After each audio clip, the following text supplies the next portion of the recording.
বন্ধুরা দেখুন, সব জায়গায় জাল। মূলত জাল দেওয়া হয়েছে যেন হাঁস না ঢুকতে পারে। এখানে দান ফেলানো হয়েছে। এই দান থেকে বীজ হবে এবং সেই বীজ বড় হলে জমিতে রোপণ করা হবে। তো এভাবেই কৃষকরা জমিতে ধান ফেলে এবং সেই ধান থেকে বীজ হয় এবং সেই বীজ জমিতে রোপণ করা হয়। তো যেন হাঁস না ঢুকে খেয়ে না ফেলতে পারে, এই জন্য এভাবে চারদিকে জাল দিয়ে বেড়া দেওয়া হয়েছে। তো কিছুদিন পরেই দেখা যাবে বীজ উঠে গেছে।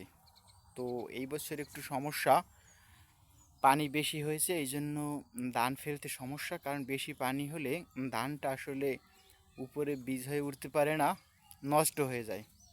তো আশা করি যেন ঠিকমতো বীজ বড় হয় এবং কৃষকরা রোপণ করতে পারে। ধন্যবাদ সবাইকে।